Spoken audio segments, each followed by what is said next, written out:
The polished oak door swung shut behind me, with a soft click sealing me into an atmosphere thick with unspoken tension.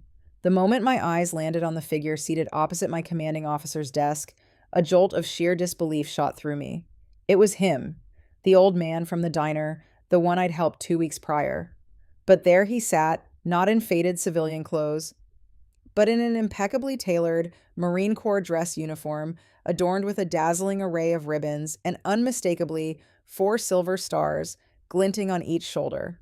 My mind reeled. 4 stars. In the United States Marine Corps, that wasn't just a rank, it was an institution, a living legend. Generals of that caliber didn't just casually appear in a corporal's CO's office unless the world was about to turn on its head. My commanding officer, usually a man of booming voice and decisive movement, stood beside his desk, uncharacteristically silent. His gaze fixed on me was a carefully neutral mask, yet it held a weighty seriousness that instantly tied a knot in my stomach, a primal warning before a single word had even been uttered. The old man, no. The general looked at me with an unnerving calm. Those same quiet, observant eyes, I remembered from that rainy night 2 weeks ago now, held a profound, almost unsettling depth. And then he spoke, his voice, a low, measured tone that resonated with decades of inherent authority. Corporal Harris. Hearing my name, a simple corporal's name, articulated by a 4-star general, was an experience so singularly impactful, so utterly surreal, that I knew I would carry the echo of it for the rest of my life. I stood there ramrod straight in that immaculate headquarters office in Norfolk, my mind racing through every possible scenario, from commendation to catastrophe. Was this the moment my nascent career came crashing down? To comprehend the seismic shift that had brought me to this precipice, we must first rewind back to a mundane, rain-soaked Tuesday evening exactly 2 weeks prior. That Tuesday had been one of those unending days that felt less like 24 hours and more like an eternity in purgatory. Every routine task, from logging serial numbers on ancient equipment to reorganizing supply manifests, seemed to expand exponentially, consuming double its allotted time. We were stationed at the sprawling Marine Corps base just outside Norfolk, Virginia, a place of constant motion and regimented chaos. The day had been a relentless grind of logistics, inventory checks stretched into endless rows of numbers equipment, inspections revealed rust in unexpected places, and paperwork. Oh, the paperwork had accumulated into towering, precariously balanced stacks that threatened to bury us all. By the time I finally managed to sign out, my shoulders ached, my eyes were gritty, and the sky had already surrendered to that familiar bruised gray hue, a sure sign that the coastal rain was on its way. And sure enough, as I steered my car out onto the main road beyond the base gate, the first tentative drops began to fall, quickly escalating into a steady, persistent drizzle. It wasn't the violent downpour of a summer storm, but a soft, reflective sheen on the asphalt, blurring the streetlights into hazy halos. Home was still a drive away, but tonight the thought of its quiet emptiness held little appeal. Sometimes after a day that grinds you down to the bone, you just need a neutral space, a few minutes to decompress, to shed the day's weight before facing the next stage. About 10 minutes from base, nestled unassumingly between a faded hardware store and a bait shop, was a small independent diner. It wasn't advertised. It didn't need to be.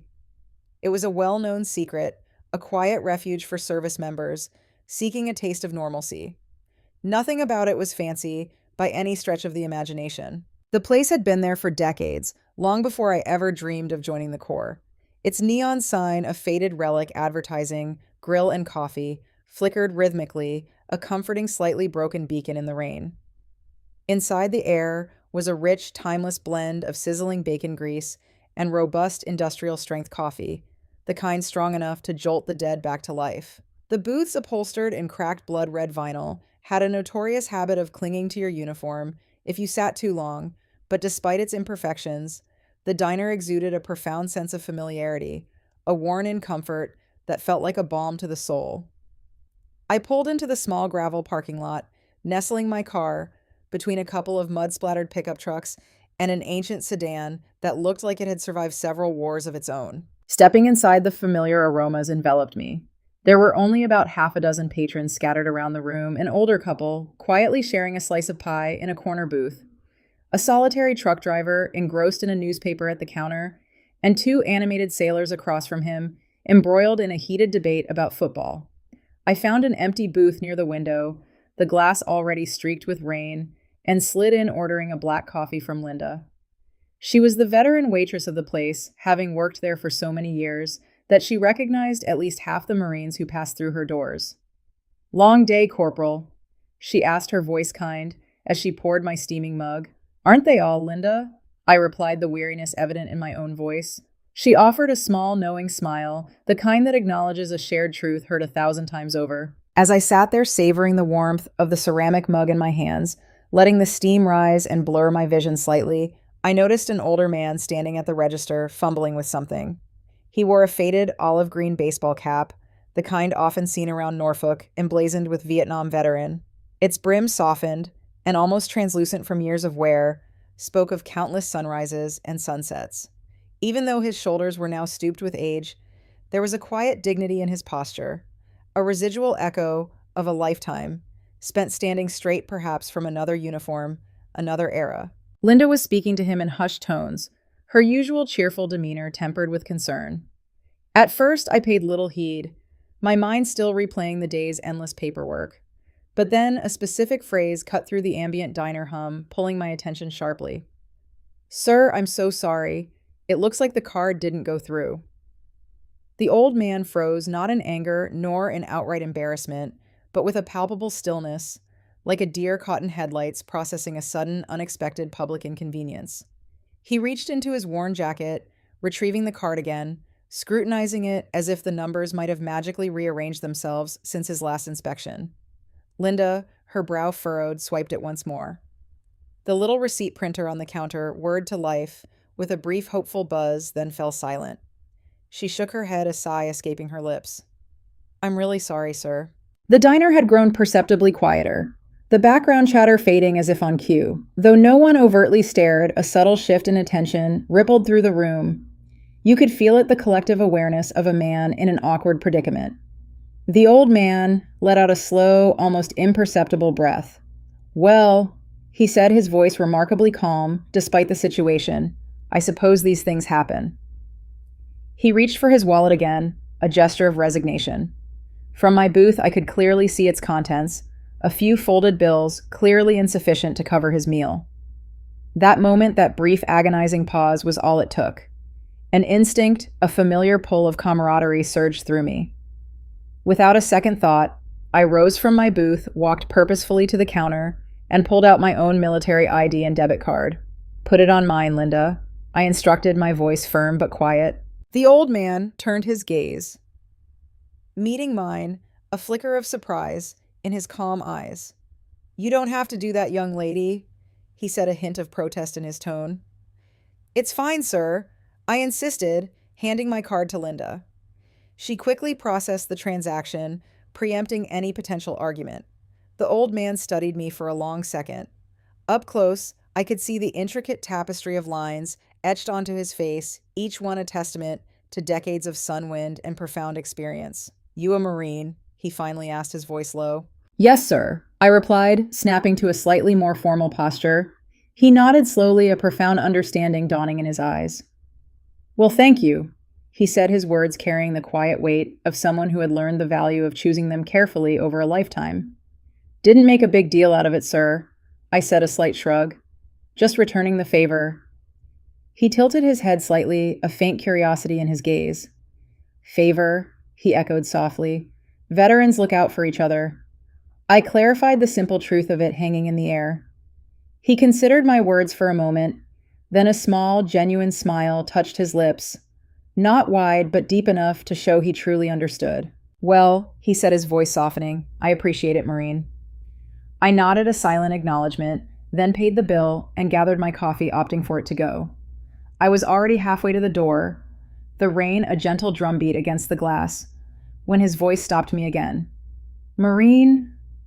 I turned my hand on the cool metal of the door handle. "Yes, sir." He looked at me for another long moment, his gaze lingering, almost as if he were deliberately committing my face to memory. Then he asked the one simple question that would echo back to haunt me with astonishing intensity 2 weeks later. What's your name, Corporal? Corporal Emily Harris, sir. I stated my full name rolling off my tongue. He nodded once, a brief, decisive motion. Good to meet you, Corporal Harris. And with that, I stepped back out into the rainy Norfolk night. At the time, it felt like nothing more than a fleeting, unremarkable interaction. Just one veteran extending a small courtesy to another. I drove home that night, my mind already drifting back to equipment reports, tomorrow's morning inspections, and the endless minutiae of base life. The quiet old man in the diner faded from my thoughts almost immediately, and certainly not once did the outlandish notion cross my mind that 2 weeks later I would walk into the sanctity of headquarters, into my commanding officer's inner sanctum, only to find that very same man seated behind the desk, wearing the immaculate, awe-inspiring uniform of a 4-star general. In that precise, disorienting moment, standing rigidly in that office, a single, all-consuming thought screamed through my brain. What in the world had I gotten myself into? Standing before a 4-star general who knew my name was quite frankly the absolute last place I expected to be that morning. But the truth was, by the time I entered headquarters that day, I was already braced for trouble. Just not this specific kind of trouble. In the immediate aftermath of that rainy diner night, life on base quickly reverted to its predictable, relentless rhythm. On a Marine Corps installation, normal is a relative term typically characterized by a ceaseless hum of activity, an ever-present cacophony of engines and shouted orders, and an underlying current of exhaustion that occasionally bubbled over into outright misery. The drizzle cleared overnight, and Norfolk awoke to one of those sharp, unforgiving coastal mornings, the kind where the wind, smelling of salt and distant storms, seemed to possess a personal vendetta against your uniform, cutting through layers of fabric as if they weren't there. I was on base well before sunrise, a lukewarm coffee mug clutched in my freezing hand, joining the steady, silent stream of Marines marching through the gates, their breath pluming in the frigid air. Morning formations are immutable rituals. The rhythmic crunch of boots on pavement, the low thrum of idling vehicles, the terse, efficient dissemination of orders. You fall into the rhythm, your body moving on autopilot, your mind still half asleep. That particular morning began seemingly like any other, but it was not destined to remain so. That very week marked the arrival of Major Daniel Whitaker, newly assigned to oversee operations in our unit. Every base, every command, has its notorious officers, those figures whispered about in hushed tones in the chow hall, whose names are invoked as cautionary tales when new recruits arrive. Whitaker, it quickly became apparent, already possessed such a reputation, a formidable one that preceded him like a shadow. He had transferred from another command, and within mere days, the stories, half-truths, and full-blown rumors began to circulate with unsettling speed. Career climber, one senior corporal warned me over stale coffee. Loves paperwork more than people. Watch your six around him, Harris. Initially, I dismissed much of it. Every new officer generates a flurry of speculation. You learn quickly not to give credence to every whispered rumor. Yet, as the week wore on, an uncomfortable truth began to emerge. The rumors, far from being exaggerations, were unsettlingly accurate. Major Whitaker managed our unit with an almost chilling, rigid authority that systematically suffocated any flicker of common sense or human flexibility. Under his command, even the most insignificant oversight was met with a protracted, humiliating lecture. A minor delay, easily rectified, inevitably transformed into a formal written warning. I witnessed it myself one afternoon during a routine maintenance inspection. A young lance corporal in my unit, visibly exhausted, simply misread a single item on a lengthy checklist. There was no safety risk, no operational impact, nothing even remotely out of the ordinary for a busy motor pool. But Whitaker, spotting the error, brought the entire inspection to a screeching halt. He proceeded to dissect the lance corporal's mistake for a full 10 minutes, tearing into the visibly shrinking kid in front of 20 silent, uneasy Marines. "You represent the United States Marine Corps, Lance Corporal." He'd snapped, his voice sharp and precise. Attention to detail is not optional. The Lance Corporal, a kid barely out of boot camp, looked as though he wished the concrete floor would simply swallow him whole. Later, in the relative privacy of the motor pool, one of our older, more grizzled sergeants muttered under his breath, "That guy doesn't lead Marines," he'd said, shaking his head. He just manages paperwork. No one laughed. The comment struck too close to an uncomfortable truth we all instinctively recognized. For the first week or so, I kept my head down, meticulously executed my duties, and did my absolute best to remain outside Whitaker's rapidly expanding blast radius. That tenuous peace, however, shattered roughly a week after his arrival. It began with something as innocuous as a supply report, a routine inventory check of equipment assigned to our section. I had diligently completed the paperwork, triple-checked the figures, and submitted it through the proper chain of command. 2 days later, a summons arrived. Report to Major Whitaker's office. If you've ever received an unexpected summons to an officer's office in the Corps, you understand the immediate visceral tightening in your gut. Your brain instantly cycles through every conceivable mistake you might have made, every minor infraction, every missed deadline. I knocked on his door, my knuckles feeling strangely numb. "Enter," came the crisp, uninflected response. Whitaker sat behind his imposing desk, radiating an unsettling aura of perfect composure. In his hand, he held a single sheet of paper, a copy of my recently submitted report. "Corporal Harris," he stated without bothering to look up from the document, "do you believe accuracy matters in this organization?" "Yes, sir," I replied, my voice automatically snapping to attention. He slowly slid the report across the polished surface of his desk. "There are discrepancies here." My eyes scanned the page, immediately finding the offending entry, a minor numbering error, a mere clerical oversight on one of the equipment lines. It was the kind of trivial mistake that could be corrected and initialed in less than 30 seconds. "I can correct that immediately, sir," I offered, hoping to defuse the situation.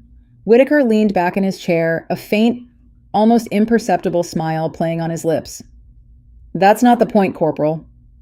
And in that precise moment, a cold clarity washed over me. This wasn't about paperwork at all.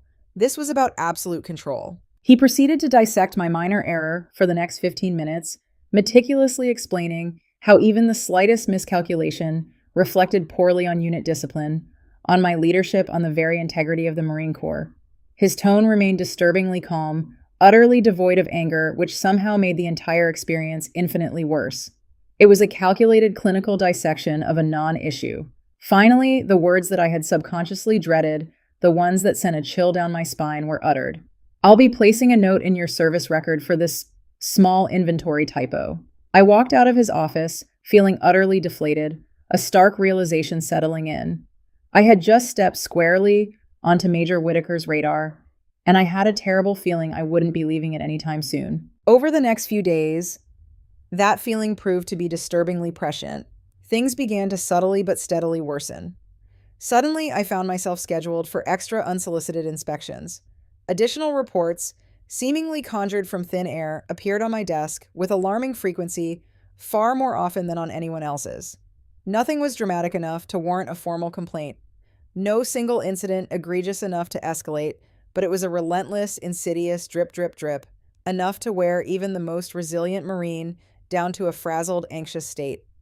One afternoon, while I was overseeing some repairs in the cavernous motor pool, Sergeant Delgado, a wise old salt with eyes that had seen everything, pulled me aside. "You doing okay, Harris?" he asked, his voice unusually soft. "Fine, Sergeant," I responded, perhaps a little too quickly. He studied me for a long, knowing second. "You're on Whitaker's list." "What list, Sergeant?" I asked, though I already had a sinking suspicion. "The list," he explained, a weary sigh escaping him, "of Marines he thinks need extra supervision, the ones he's going to make an example of." I let out a frustrated sigh. "Great." Delgado shook his head, his expression grim. "Don't take it personally, Harris. The guy's been doing this everywhere he goes." "But why?" I pressed. "Why does command allow it? Doesn't anyone see what he's doing?" He let out a dry, humorless chuckle. "Because on paper, Harris, he looks perfect. Pristine. That's the insidious problem with certain types of officers. They understand exactly how far they can push things, how close they can skirt the line without ever actually crossing into behavior that would get them into trouble. Whitaker never yells, never threatens, never raises his voice. He just meticulously documents everything. And in the Marine Corps paperwork, especially the negative kind, can absolutely torpedo a career far faster and far more effectively than any amount of shouting ever could. By the end of that second week, the tension draped over our unit was so palpable you could almost taste it, a bitter metallic tang of anxiety. Marines whispered furtively about transfer requests, some even talking about ending their enlistments. I knew of one corporal in another section who had already accumulated 2 written reprimands for minor infractions that under any other command would have been resolved with a quick, informal conversation. That oppressive atmosphere of dread tightened around me personally with each passing day until one crisp, cold, and deceptively clear Thursday morning, everything changed.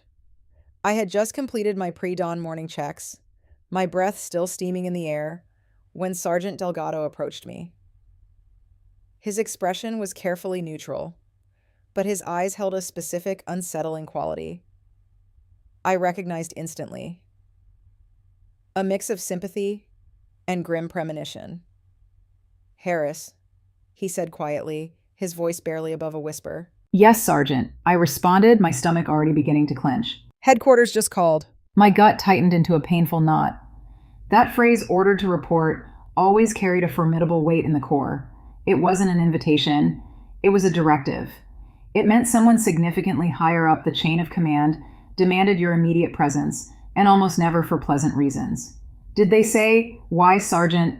I asked, my voice betraying none of the escalating panic within. "Nope." That single syllable was in many ways the worst possible answer. As I began the long, solitary walk toward the administrative building, my mind became a frantic whirlwind, replaying every report I'd filed, every inspection I'd endured, every tense, clipped conversation I'd had with Major Whitaker. Had he finally escalated something? Had he filed a formal complaint, the kind that could unravel a career in a single devastating stroke of a pen? Career-ending paperwork, I knew, almost always began with a quiet, closed-door meeting in some sterile office. The headquarters building stood near the heart of the base, an imposing structure of clean red brick, its facade stark against the bright morning sky. The American flag, a vibrant splash of color, snapped sharply in the wind atop its mast, a constant proud sentinel. Inside, the air was cool and hushed, carrying faint, sterile scents of industrial floor polish and old official paper. The receptionist, a civilian with a perpetually tired expression, looked up as I entered. "Corporal Harris," she asked, her voice flat. "Yes, ma'am." "Go right in." My boots echoed loudly against the polished tile floor as I made my way down the long impersonal hallway, each step amplifying the growing dread. When I reached the door at the end, the one with the brass nameplate I couldn't quite decipher from my distance, I paused for half a second, gathering my scattered wits. Then I knocked. "Enter," came a voice from within.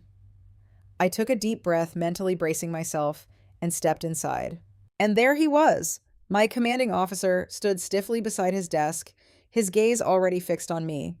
But it was the figure seated calmly in the chair across from him that seized my breath and sent a wave of utter shock washing over me. It was the old man from the diner, except this time he wasn't in a faded cap and civilian clothes. He was resplendent in a perfectly pressed Marine Corps dress uniform, and on each shoulder unmistakably gleamed 4 silver stars. In that instant, the simple, quiet story of a rainy dinner 2 weeks prior shattered, revealing layers of complexity and significance I could never have imagined. As a corporal in the Marine Corps, you learn very quickly that being summoned to headquarters usually portends one of 2 diametrically opposed outcomes. Either someone exceedingly important wants to laud your achievements, or someone exceedingly important wants to summarily ruin your day. Standing rooted in that doorway, staring at the old man from the diner, now a 4-star general, I had absolutely no earthly idea which fate awaited me. My commanding officer cleared his throat, a sharp, resonant sound that momentarily cut through the surreal silence. "Corporal Harris," he instructed, his voice now back to its usual authoritative timbre, "step in and close the door." I obeyed, my movements precise, my gaze fixed forward desperately, trying not to stare directly at the 4-star general, who had 2 weeks prior been just the old man. Up close, the details of his attire were not just impressive, they were overwhelming. The uniform was immaculate, a crisp testament to rigid discipline and high standards. 4 silver stars, each a meticulously crafted symbol of immense power and responsibility, rested perfectly on his shoulder boards.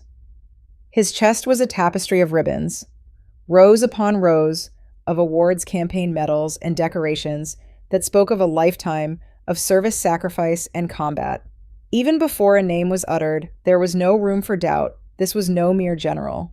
This was one of the most senior, most influential officers in the entire United States Marine Corps, a man whose decisions, whose very presence, shaped the lives and careers of thousands. And a mere fortnight ago, Corporal Emily Harris had purchased him a plate of scrambled eggs and a cup of lukewarm coffee at a greasy roadside diner. I snapped to attention, my spine rigid. Corporal Emily Harris, reporting as ordered, sir. The general studied me for a long, quiet moment, his expression unreadable. Then a faint, almost imperceptible smile touched his lips. The same calm, knowing smile I remembered from the diner. At ease, Corporal, he said, his voice a low, resonant baritone that carried the effortless authority of someone who had spent decades issuing commands that were instantly obeyed. I relaxed my posture marginally, though my heart continued to pound a frantic rhythm against my ribs. My commanding officer, remaining respectfully silent, gestured toward the empty chair across from the general. Have a seat, Harris. The instruction itself was highly unusual. Junior enlisted Marines simply did not sit during meetings with generals, not unless explicitly ordered. I lowered myself carefully, keeping my back ramrod straight, perched on the edge of the seat, as if it might erupt at any moment. The general leaned back slightly in his chair, his gaze unwavering. Corporal Harris, he began, his voice still calm. Do you recognize me? There seemed little point in feigning ignorance. Yes, sir, I replied, my voice steady despite the internal turmoil. He raised an eyebrow, a subtle flicker of something akin to amusement in his eyes. From where? The diner outside Norfolk, sir. I stated the words, feeling utterly bizarre in this formal setting. A more pronounced hint of amusement touched his face. That's correct. My commanding officer, who had remained a silent observer, folded his arms across his chest. General Robert Whitman, he stated, as if I hadn't already figured it out, or perhaps as if to underscore the sheer gravitas of the moment. The name struck me like a physical blow reverberating through my very being. Whitman, the legend. A name synonymous with unwavering leadership in the Corps. 35 years of distinguished service, multiple combat deployments, an officer whose eloquent speeches were quoted verbatim in leadership academies across the military. And 2 weeks ago, I had witnessed this titan of the Marine Corps struggle to pay for his meal with a declined credit card at a cheap diner counter. My brain struggled to process the monumental disparity of it all.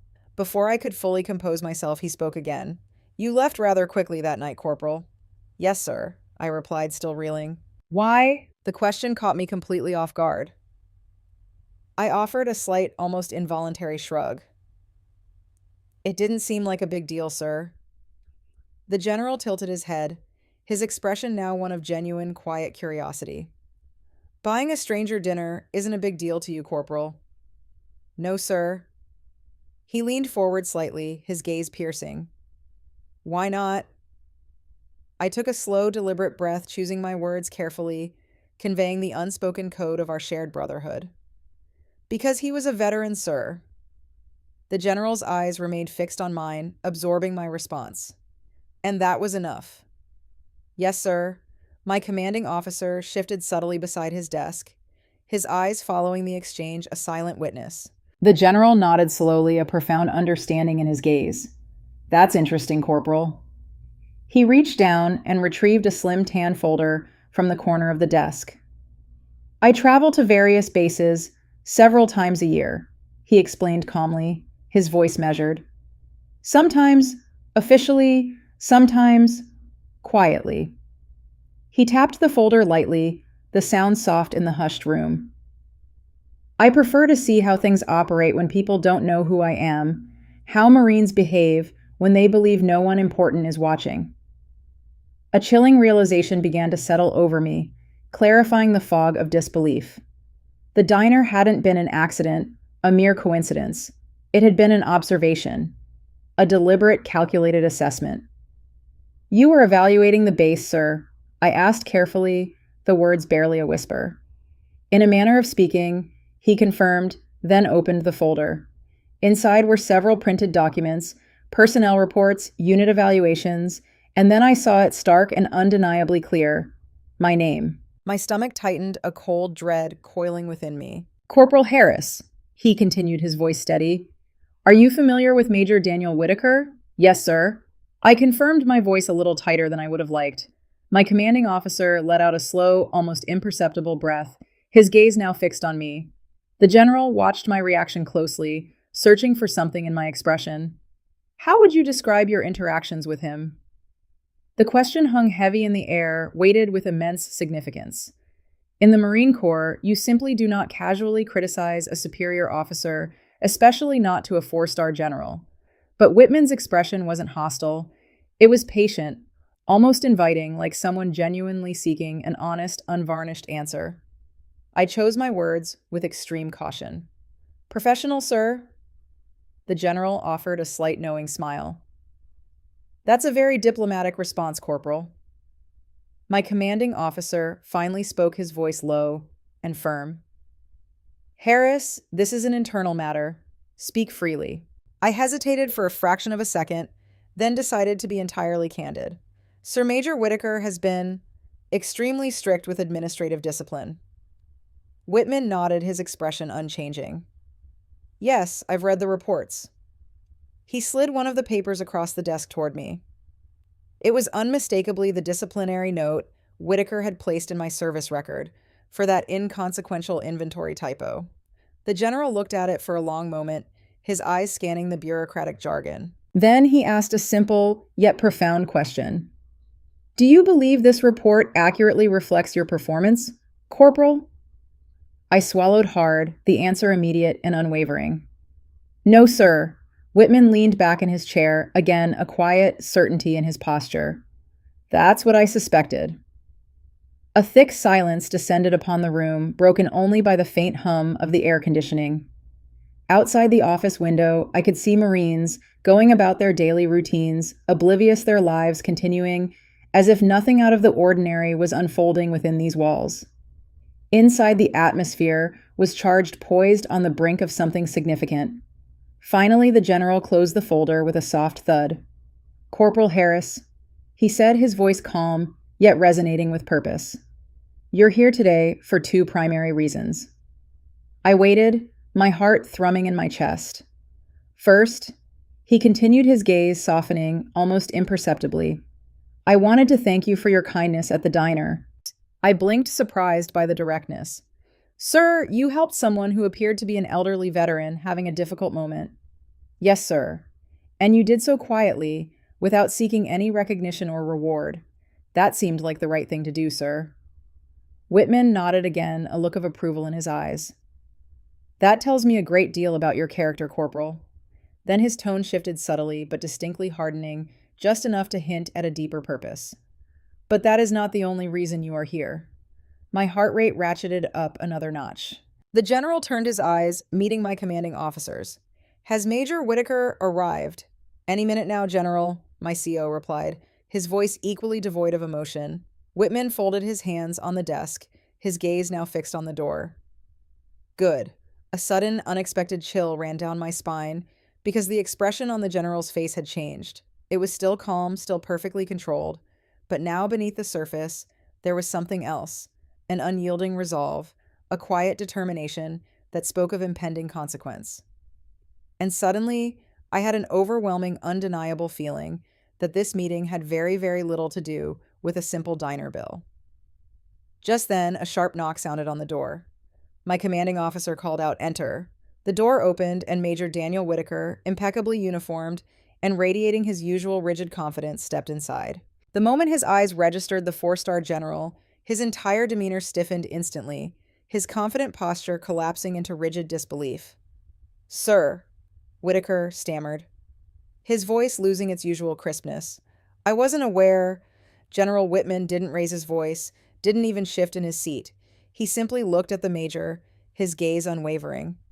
Major Whitaker, he said quietly, his voice a silken thread of command. Please have a seat. And that was the precise moment I understood. This meeting, every detail of it, had been meticulously planned and orchestrated. And without a shadow of a doubt, someone in this room was about to have a very, very bad day.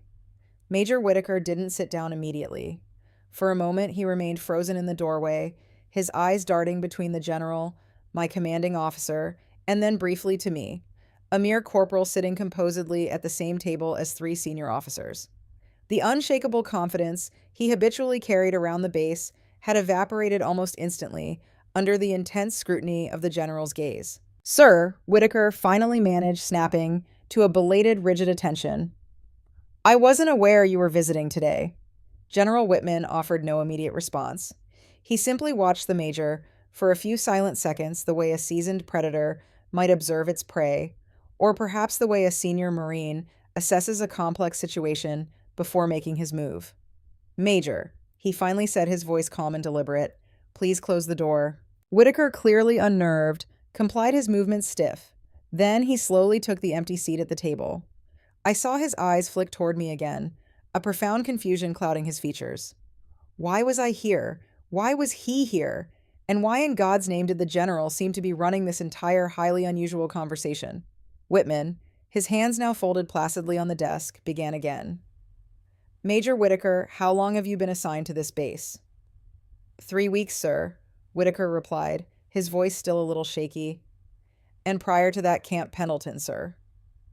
Whitman nodded slowly, a slight tightening around his mouth. I see. He opened the tan folder again, pulling out a stack of papers. I recognized them instantly. Personnel reports, inspection notes, unit evaluations, the very same type of administrative paperwork that had become the bane of our unit's existence since Whitaker's arrival. The general scanned one page, then another, his gaze sharp and methodical. Major, he said, his voice level, are you familiar with the concept of leadership through authority versus leadership through trust? Whitaker straightened slightly, sensing the trap but unable to avoid it. Yes, sir. And which approach do you believe is most effective within the Marine Corps? Both have their place, sir, Whitaker responded, resorting to a non-committal textbook answer. Whitman gave a small, almost imperceptible nod. That's an acceptable answer. Then, with a slow, deliberate motion, he slid one of the documents across the desk toward Major Whitaker.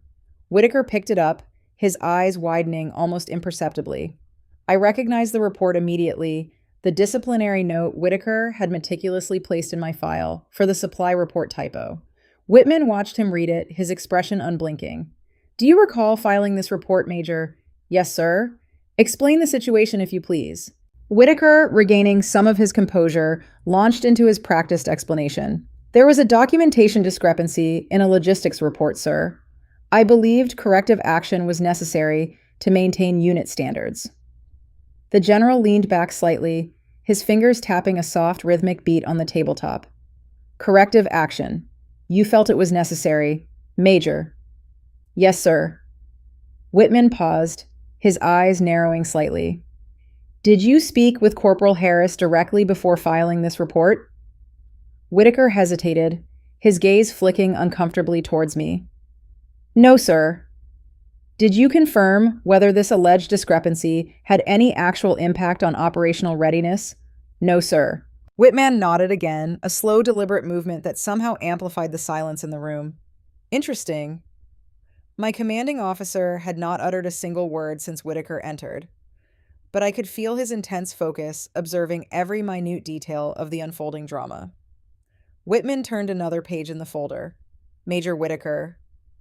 He continued, his voice still unnervingly calm. During my visit to this base, I made a point of speaking with several Marines across different units. I also make a habit of visiting other installations without prior announcement of my rank. Whitaker remained silent, his face carefully blank. Do you know why I sometimes operate in this manner, Major? No, sir, Whitaker replied, his voice barely a whisper. So I can observe how Marines truly behave. Whitman explained, his gaze piercing, when they believe no one important is watching them. Whitaker nodded once, a robotic affirmation. That makes sense, sir. Whitman's eyes shifted briefly, deliberately toward me. then back to Whitaker. And occasionally, he added, his voice dropping slightly, I learned something entirely unexpected. The room went utterly still, the air suddenly charged with an almost unbearable tension. Whitman closed the folder slowly, deliberately, the soft thud echoing like a final gavel. 2 weeks ago, he stated, his voice now colder, sharper, I visited a diner outside Norfolk. Whitaker frowned, clearly confused. A diner, sir? Yes, Major, a diner. Whitman rested his hands calmly on the desk, his eyes unblinking. At that diner, my credit card was declined. Whitaker blinked his composure, visibly fracturing clearly, at a loss for where this narrative was heading. I see, sir. And when that happened, Whitman continued his gaze, holding the majors firmly. Corporal Harris here quietly paid the bill. Whitaker's head snapped toward me, his eyes wide with a confusion that was no longer masked but raw and undeniable. Whitman continued speaking, his voice a steady counterpoint to the growing tension in the room. He didn't raise his voice yet. Every word carried an undeniable weight. She did not ask for recognition. His gaze, sharp and unwavering, held Whitaker's. She did not even stay long enough to receive thanks. Whitaker, whose earlier defiance had crumbled into a fragile defensiveness, managed an awkward nod. That was generous of her, sir. Yes, Whitman affirmed, his expression unreadable. It was, and another pause followed, heavier than the last, allowing the unspoken implications to settle. Then Whitman leaned forward slightly, the shift in his posture subtle yet impactful. But that isn't the reason this meeting was scheduled.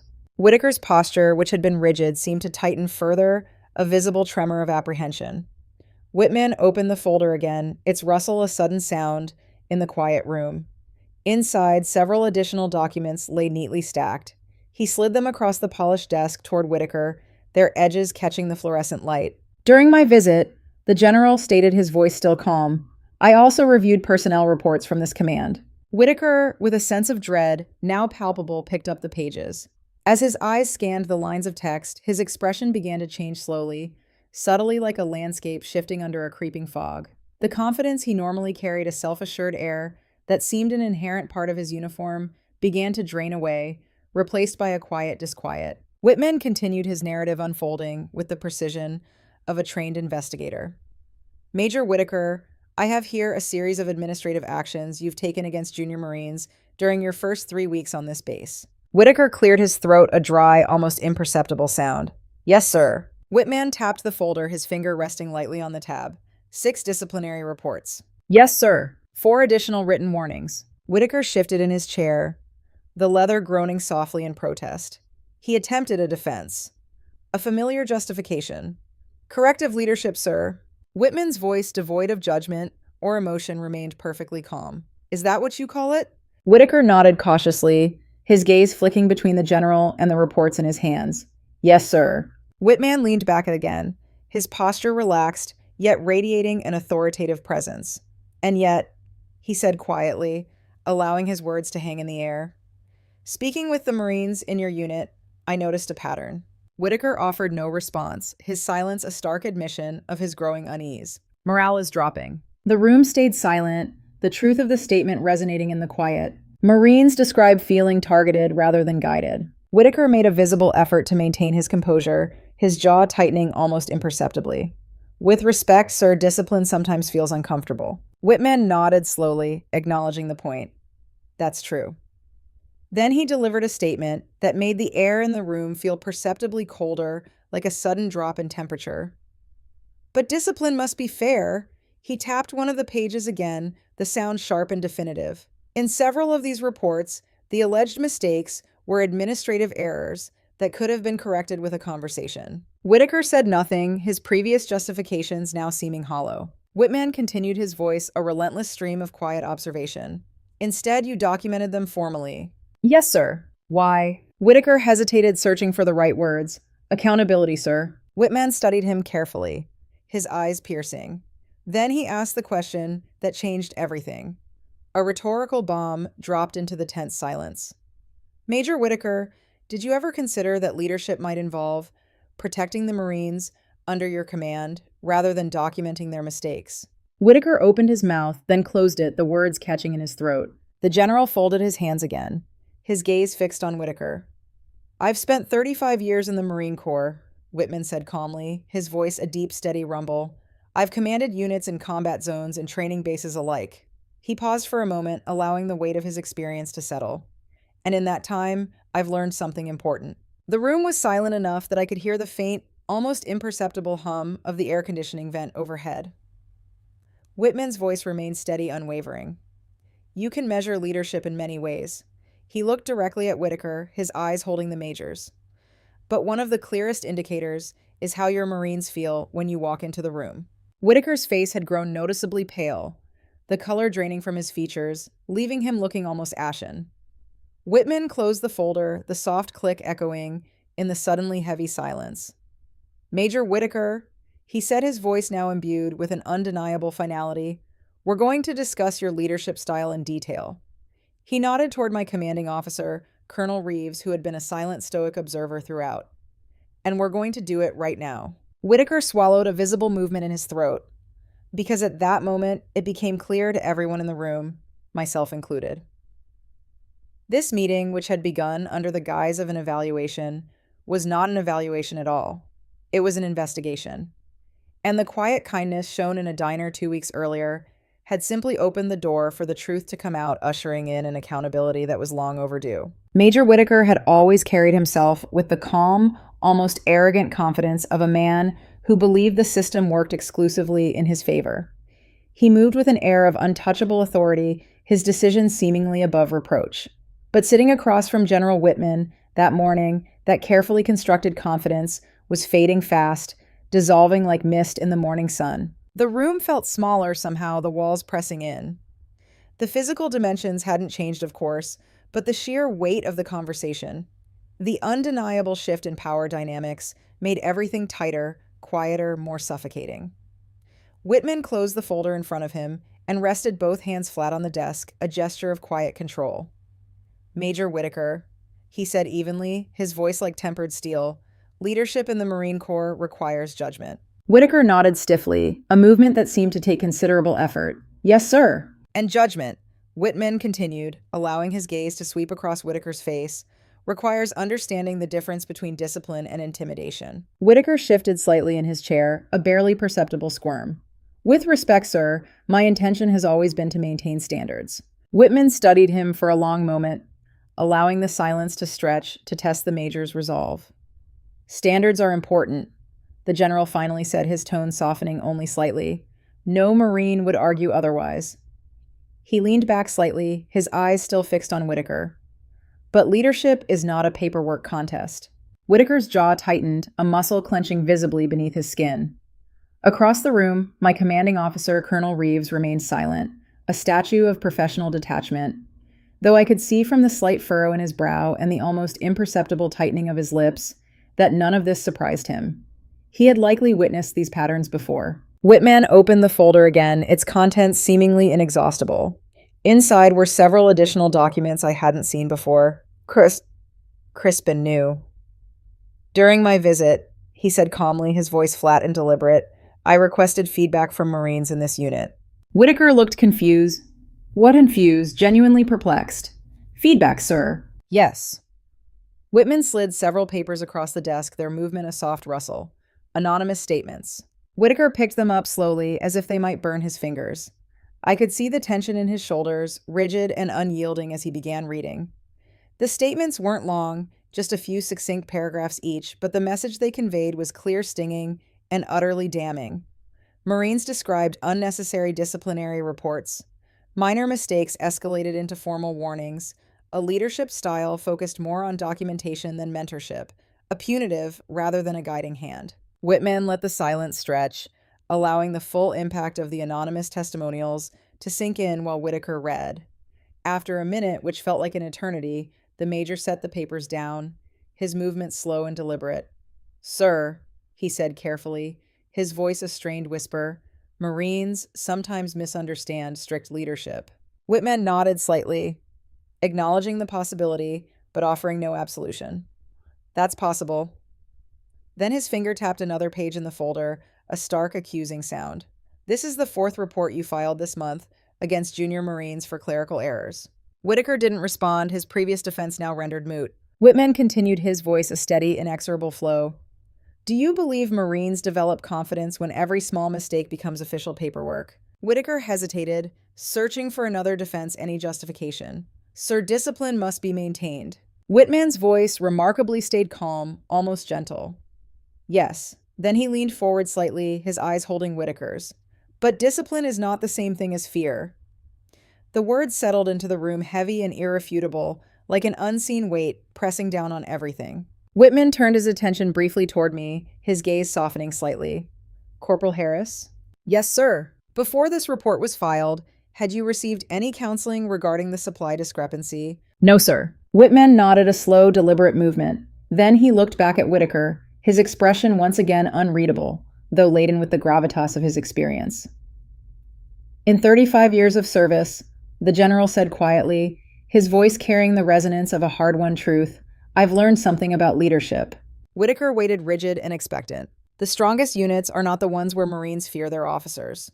He paused, allowing the profound simplicity of his statement to sink in. They are the ones where Marines trust them. Whitaker's composure was visibly slipping now, a thin veneer cracking under pressure. He managed one last desperate attempt at defiance. With respect, sir, I believe my leadership has been appropriate. Whitman studied him carefully, a look of quiet assessment in his eyes. Appropriate. Yes, sir. Whitman closed the folder again, the finality of the sound chilling. Major Whitaker, he said, his voice flat and decisive. I've also reviewed your evaluations from previous commands. Whitaker blinked, a flicker of surprise, then alarm crossing his face. My evaluations, sir? Yes. Whitman slid another document forward, a single sheet of paper. This is from your last assignment at Camp Pendleton. Whitaker picked it up. The color drained slightly from his face as he read, his eyes scanning the words, his shoulders slumping almost imperceptibly. Whitman spoke quietly, narrating the findings. Your previous commanding officer noted concerns about your tendency to rely heavily on administrative discipline. Whitaker looked up, his voice regaining a fraction of its former assertiveness. That was addressed, sir. Whitman nodded. Yes, it was. He folded his hands again, a gesture of quiet control. But it appears the pattern continued. The room went silent, the weight of the repeated transgressions hanging in the air. Whitaker tried one last time, a desperate plea. Sir, I've always acted in the best interest of the Corps. Whitman held his gaze unblinking. I'm sure you believe that. Then the general said something that seemed to drain the last bit of confidence, the final vestige of his self-assurance from the major. However, leadership is measured by results. Whitman gestured slightly toward my commanding officer, Colonel Reeves, a silent acknowledgement. Colonel Reeves stepped forward, his posture impeccable. Yes, sir. Whitman's voice remained steady, delivering the verdict. Based on the report statements and documentation reviewed during this visit, I am recommending that Major Whitaker be relieved of his current operational authority pending a formal command review. Whitaker's head snapped up, his eyes wide, with a mixture of shock and disbelief. Sir! Whitman raised one hand, a silent command for silence. The room went quiet instantly, every breath held. This is not a punishment, Major. Whitaker said nothing, his mouth agape. It is a pause. Whitman continued, his voice calm, yet firm. A review will determine whether your leadership approach aligns with the standards expected of officers in this command. Whitaker's shoulders slumped slightly, the fight draining out of him. Yes, sir. Whitman nodded once, a brief definitive motion. You may return to your quarters for now. Whitaker stood slowly, the movement heavy, almost laborious. He looked around the room, once his gaze briefly meeting my eyes. There was no anger in his expression anymore, no defiance. Just the stunned, dawning realization that the system he trusted so much, the rigid structure he believed would always protect him, had turned its unwavering attention toward him. He straightened his uniform, a final, almost reflexive act of military bearing. Permission to leave, sir. His voice was a flat monotone. Granted. Whitaker walked out of the office, his footsteps echoing faintly in the hallway. The door closed quietly behind him, sealing off the silence within the room. For a moment, no one spoke, the air thick with the residue of the preceding confrontation. Then Whitman let out a slow, deliberate breath, as if releasing a significant burden. Colonel Reeves, he said, his voice returning to its normal, measured tone. Yes, sir. Ensure the review proceeds fairly. Of course, sir. Whitman nodded. Good. The room felt lighter somehow, as if a palpable weight had been lifted. The intense tension that had filled it only minutes earlier had eased, dissipating like smoke. Then the general turned his attention back toward me, a faint smile touching his lips. "Corporal Harris?" "Yes, sir." "You've had an unusual morning." "Yes, sir. That tends to happen sometimes." I allowed myself a small wry smile, feeling a degree of ease I hadn't thought possible moments before. Whitman leaned back in his chair, a thoughtful expression on his face. "You know," he said, his voice reflective, "the Marine Corps runs on discipline." "Yes, sir." "But it survives on something else." I waited intrigued, knowing a profound truth was about to be revealed. Character. The word hung in the air, simple, yet immense in its meaning. Whitman nodded toward the door Whitaker had exited. "Justice in the Corps is rarely loud." He paused, his eyes distant as if recalling countless instances. "But it must always be fair." And sitting there in that office, the quiet hum of the air conditioning a backdrop, I realized something important. The small moment in that diner hadn't merely changed the course of my career, though a commendation was surely forthcoming. More significantly, it had revealed something much bigger, a truth about the very fabric of military life. Leadership. Real leadership was watching everything even when you didn't realize it. Not just the grand gestures, but the quiet, everyday choices. After Major Whitaker left the office, the room grew quiet in a way that felt distinctly different from before. It wasn't tense or heavy. Instead, a thoughtful, almost contemplative stillness settled over us. Colonel Reeves closed the folder on the desk with a soft thud and looked toward General Whitman, his expression respectful. "Sir," he said, his voice low and professional, "I'll begin the command review immediately." Whitman nodded once, a gesture of quiet approval. "Thank you, Colonel." Reeves gave me a brief glance, quick and difficult to read, a flicker of reassurance perhaps, or a silent acknowledgement of a job well done.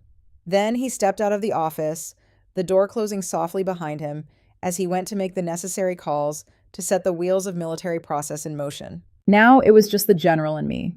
For a few seconds, neither of us spoke the silence comfortable, rather than awkward. Whitman leaned back slightly in his chair and looked out the window toward the parade ground, a vast expanse where Marines were moving between buildings in small, purposeful groups. From this distance, they looked almost like clockwork, ordered, precise, a testament to rigorous training. But anyone who has served knows that behind that precision are thousands of individual stories. Young Marines learning how to carry responsibility on their shoulders, leaders learning sometimes the hard way, just how much influence they truly have over the people under them, how a simple word or a quiet act can echo through a unit. Whitman finally turned his attention back to me, his gaze warm. "Corporal Harris." "Yes, sir." He gestured toward the chair again. "At ease." I relaxed a little, the rigid posture I'd maintained for so long finally easing. "You're probably wondering why I asked you to stay," he said, a hint of amusement in his voice. "Yes, sir," I admitted, a small smile touching my lips. "Fair enough." Whitman reached for the coffee cup sitting on the desk. It had probably been placed there before I arrived, a silent offering, but he hadn't touched it during the entire intense meeting. Now, he took a slow, deliberate sip, savoring the warmth. "You know," he said, his voice thoughtful, "when you serve long enough in the Marine Corps, you start to notice patterns." I nodded, absorbing his words. "Yes, sir." "You see young Marines arrive full of energy and purpose, ready to conquer the world." Another sip of coffee, the aroma faintly filling the air. "And you see officers learn how to carry authority." He set the cup down gently, the ceramic clinking softly against the wood. "Some learn the right lessons." He paused, his gaze momentarily distant. "And some don't." I knew he was referring to Whitaker, but he never said the name again, the point having been made with devastating clarity. Whitman folded his hands together, his eyes focused on mine. "Leadership isn't about control," he continued quietly, almost philosophically. "It's about responsibility." I say, "Yes, sir." You'd be surprised how many officers confuse those two things. I believed him implicitly. Whitman leaned forward slightly, his posture indicating a desire to share a deeper insight. "Do you know why I travel the way I do sometimes?" "You mentioned observing units quietly, sir." "Yes." He nodded, a slight curve to his lips. "When Marines know a general is visiting, everything changes. The floors are polished twice. The reports are perfect. Everyone says the right things." He allowed himself a small, knowing smile. But that doesn't tell you much about how a unit actually functions, how its people truly feel. That made perfect sense. So sometimes, he said, I travel without the ceremony. And the diner was part of that, sir. I ventured a sudden flash of understanding. Whitman chuckled softly, a warm, genuine sound. Not intentionally. He tapped the desk lightly. My car had just come from the airfield, and I simply wanted coffee before checking in at the base. A moment of quiet before the official duties began. So the credit card issue wasn't a test then? I asked, a fresh wave of realization washing over me. He shook his head, a wry grin. That part was quite real, I assure you. An old general and a forgetful wallet. For the first time since the meeting began, I felt comfortable enough to genuinely smile, the tension completely gone. Yes, sir. Whitman's expression softened, his eyes twinkling. But your reaction told me something. Sir, you didn't hesitate. I shrugged slightly, a natural, unforced gesture. It seemed like the right thing to do, sir. That's exactly the point. Whitman leaned back again, his voice resonating with deep conviction. Character reveals itself in small moments. He looked toward the window again, for a second his gaze sweeping across the distant parade ground, when people believe nobody important is watching. The room was quiet, except for the faint, distant sounds of activity outside, a truck rumbling, a shout carried on the wind. Then he said something that stayed with me long after that day, a truth that would guide me. In the Marine Corps, rank tells people what authority you have. He paused, letting the statement sink in. But character tells them whether you deserve it. I thought about that, the profound simplicity of the words. Yes, sir. Whitman looked at me again, his gaze unwavering. You didn't pay that diner bill, hoping someone important would notice, did you, Corporal? No, sir. You didn't even stay long enough for thanks. No, sir. He nodded slowly, a deep understanding in his eyes. That's why it mattered, because it was simply who you are. For a moment, we both sat quietly, the weight of the conversation replaced by a sense of shared understanding. Then he reached into the folder again, its depths seemingly holding endless possibilities. When he pulled out the document this time, however, it wasn't disciplinary paperwork or anonymous feedback. It was a single sheet with an official letterhead, crisp and pristine. He slid it across the desk toward me. Take a look. I picked it up carefully, my fingers brushing against the heavy paper. It was a commendation, a formal note recognizing professionalism and integrity, citing an unprompted act of kindness. My name sat neatly typed across the top alongside my rank. Sir, I began, a lump forming in my throat. Whitman raised a hand, gently preempting any further words. This isn't a reward for buying someone breakfast, Corporal. I nodded, understanding the deeper significance. I understand, sir. It's recognition for something more important. He leaned forward slightly, his eyes earnest. The Marine Corps needs leaders who understand respect. Yes, sir. Not just upward respect for rank. He tapped the desk lightly, a rhythmic beat, but respect for the Marines who stand beside you, who carry out the mission every day. I folded the paper carefully, reverently, and placed it back on the desk, feeling a warmth spread through me that had nothing to do with the room's temperature. Thank you, sir. Whitman nodded, a genuine smile gracing his features. You're welcome, Corporal. Then he said something that surprised me, a question about my future that felt deeply personal. Do you plan to stay in the Corps long term? I thought about it, looking at the commendation, then back at the general. Yes, sir, I do. He smiled slightly, a satisfied expression. Good. He stood up from the chair, the movement slow but steady, the posture of someone who had spent decades in uniform, his body accustomed to command. When you move up in this organization, he said, his voice carrying an almost paternal tone, remember today. Yes, sir. Remember what leadership feels like to the people underneath it, to those who look to you for guidance and support. I stood as well, matching his posture. Yes, sir. Whitman extended his hand. For a second, I hesitated.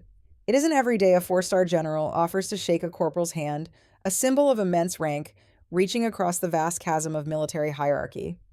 But he waited patiently, his hand extended, so I grasped it. His grip was firm, strong, a testament to years of command. Keep doing the small things right, he said, his eyes conveying a wealth of unspoken encouragement. Yes, sir. Because in the end, he added, his gaze sweeping around the office, those are the things that build the kind of Marine Corps we're proud to serve in. He released my hand, the moment passing yet indelible. You're dismissed, Corporal Harris. Aye, aye, sir. I stepped out of the office and into the hallway. The base looked exactly the same as it had an hour earlier, Marines. walking between buildings, vehicles, moving across the motor pool, the everyday routine continuing like nothing unusual had happened. But something had fundamentally changed for me. Because that morning, I had seen what real leadership looked like stripped bare of pretense and ego. And it didn't come from paperwork, from rigid enforcement, or from fear. It came from character. A few weeks later, I found myself driving down the same road outside Norfolk again. It was late afternoon this time, not the dreary evening of my previous visit, and the sky was clear, a vast expanse of brilliant blue instead of rainy, bruised clouds. It was the kind of quintessential coastal Virginia day where the air smelled faintly of salt and pine, carried on a gentle breeze, and the wind coming off the bay felt just cool enough to wake you up, to sharpen your senses. The Marine Corps base behind me hummed along like it always did, a bastion of activity training schedules being executed with precision inspections, ensuring readiness, supply trucks rolling in and out, the endless logistical ballet that sustains a military installation. But things had changed quietly, subtly since that morning in headquarters. Major Whitaker never returned to our unit. The command review, once initiated, moved swiftly, though most of the specific details stayed behind the closed doors of command where they belonged. That's how the Corps handles things most of the time, quietly, professionally, without turning leadership mistakes into public spectacle or fodder for gossip. All anyone really needed to know was that a new operations officer, a captain whose approach was notably more empathetic, had taken over, and the entire atmosphere around the unit had shifted almost overnight. Marines were still working hard, their dedication unwavering. Standards were still high, reflecting the inherent demands of the Corps. But the pervasive tension that had hung over the motor pool for weeks, a quiet anxiety that had permeated every interaction, had simply disappeared, replaced by a renewed sense of purpose and mutual respect. Sometimes, leadership doesn't need grand speeches or sweeping policy changes. Sometimes it just needs fairness. That afternoon, however, I wasn't thinking about any of the base politics or the shift in command.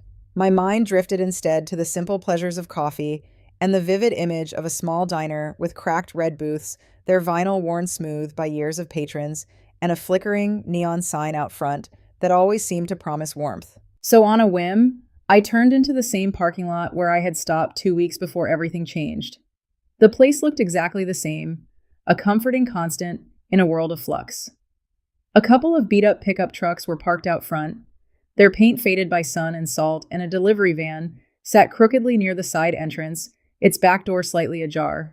Through the diner window, I could see Linda, her familiar form, moving between tables with a coffee pot in her hand, a steady, comforting presence. When I stepped inside, the familiar, intoxicating smell hit me right away, the rich, roasted aroma of coffee, the savory tang of bacon grease, and the subtle, almost sweet scent of old vinyl seats, warmed by years of countless patrons. Linda looked up from behind the counter, her eyes widening in recognition, and broke into a wide, welcoming smile. "Well, I'll be," she said, her voice hearty and genuine. "Corporal Harris." Yes, ma'am. "Haven't seen you in a while. Been busy." "You could say that." She poured a cup of coffee without even asking, already knowing my preference. "Usual booth." "Yes, ma'am." I slid into the same booth by the window where I had sat that rainy evening, the worn fabric yielding comfortably beneath me. For a few minutes, everything felt wonderfully ordinary, beautifully mundane coffee, steaming gently in front of me, the quiet clink of silverware from the kitchen, the low murmur of conversation. Two older men at the counter, their faces weathered, and wise discussed fishing conditions, their ritual as ingrained and timeless as the diner itself. They had probably done so every week for the past 20 years, a comforting rhythm. Linda came by to refill my cup, her movements efficient and practiced. "You look like you had one of those Marine Corps weeks," she observed, a knowing twinkle in her eye. I laughed softly, a genuine, unburdened sound. "You could say that, ma'am." She leaned against the booth, her arms crossed, a conspiratorial glint in her eyes. "You know," she said, her voice dropping slightly, "something interesting happened after you left here the other night." "Oh," my curiosity was piqued. "That old veteran you helped?"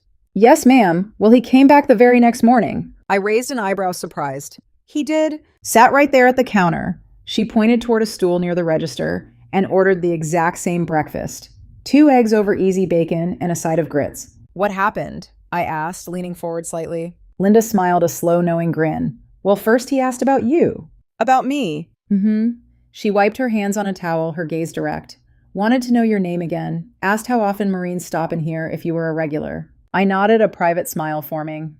That sounds about right. Linda continued, her voice filled with quiet wonder. And before he left, he paid for every Marine's breakfast that walked through the door that morning. Just set a $100 bill on the counter and said for the boys and girls in uniform. I blinked, genuinely stunned. He did? Sure did. She chuckled softly, shaking her head. Never told anyone why.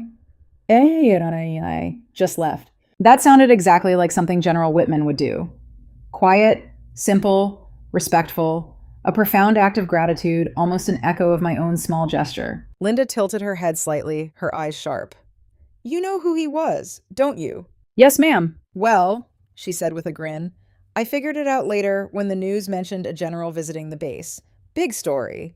She shook her head slowly, still processing the revelation. 4 stars.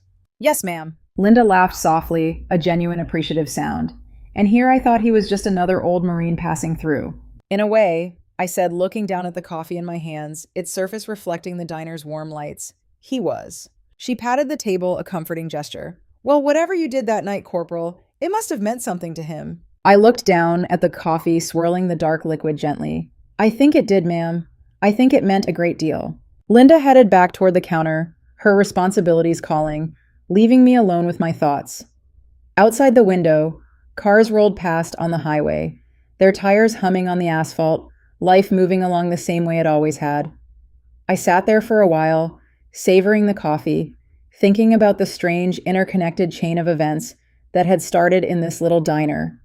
A declined credit card, a quiet act of kindness, a sudden meeting in a headquarters office that had fundamentally changed the course of someone's career, and a profound lesson about leadership and character that I would carry for the rest of my life. The Marine Corps teaches you a lot of things.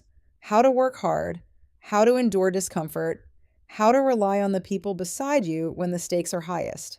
But sometimes the most important lessons, the ones that truly shape you, come from simple moments almost imperceptible in their occurrence. A quiet conversation, a difficult decision, a spontaneous choice to do the right thing, even when nobody important seems to be watching. Because the truth is, you never really know who might be.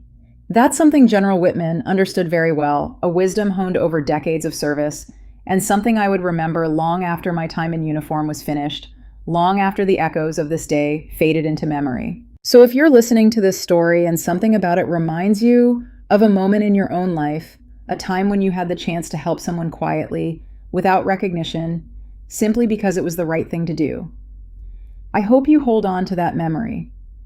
Those moments, those small acts of character matter more than we often realize. They are the unseen threads that weave the fabric of true leadership. If this story meant something to you, feel free to share it with someone who believes in the same enduring values, respect fairness, and doing the right thing. When it counts, not for praise, but for integrity. And if you'd like to hear more stories like this one, tales of quiet courage and profound lessons, you're always welcome to come back and listen again. Because sometimes the smallest acts of character can echo farther and resonate more deeply than we ever expect. Thank you for listening.